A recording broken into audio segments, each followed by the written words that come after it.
भारत में वैदिक काल के बाद संस्कृत साहित्य की बात करते हैं हम, जो ऋग्वेद से लेकर संस्कृत भाषा के माध्यम से आज भी चली आ रही है। वो हिमालय से कन्याकुमारी की छोर तक किसी न किसी रूप में संस्कृत का अध्ययन अध्यापन होता चला आ रहा है। भारतीय संस्कृति की विचारधारा का माध्यम एक ही भाषा है, वो संस्कृत भाषा। और संस्कृत भाषा में बिल्कुल भी भेद या भिन्नता या ऐसी चीज़ नहीं है जिससे आपको थोड़ा सा भी ग्लानि महसूस हो।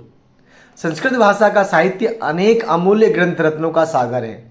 इतना समृद्ध साहित्य किसी भी दूसरी भाषा का नहीं है। इसमें अवच्छिन्न प्रवाह के रूप में दीर्घ काल तक रहने वाली विद्याओं का संग्रह है।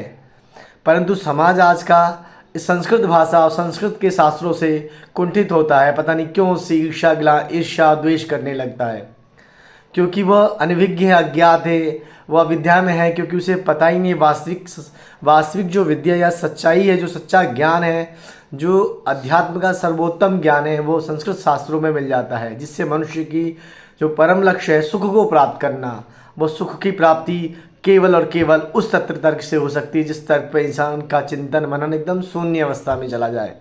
बौद्ध धर्म में एक नागार्जुन हुए जिन्होंने शून्यवाद के बारे में बताया। शून्यवाद है क्या? वो समाधि तो है, केवल ही तो है, मोक्ष ही तो है, निर्वाण ही तो है, अपवर्ग ही तो है, जो अनेक शास्त्रों में अलग अलग रूप से परिभाषित किया गया है। तो मनुष्य का सर्वाधिक जो जीवन का परम लक्ष्य है, जो चार पुरुषार्थों के अंतिम चरण में जो मिलता है, वो क्या है?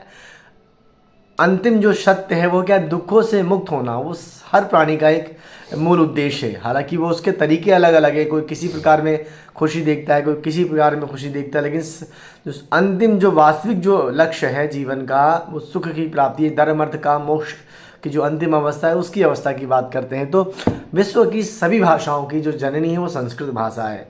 जो अब कहते हैं पूरे विश्व का सबसे प्राचीनतम, सबसे पुराना जो ग्रंथ है वह ऋग्वेद है, जो इष्ट की प्राप्ति करा दे, यानी जो इच्छा उसकी प्राप्ति करा दे, और जिसकी जो समस्या उसको अनिष्ट को दूर कर दे, वह वेद है। वेद यानी कि ज्ञान।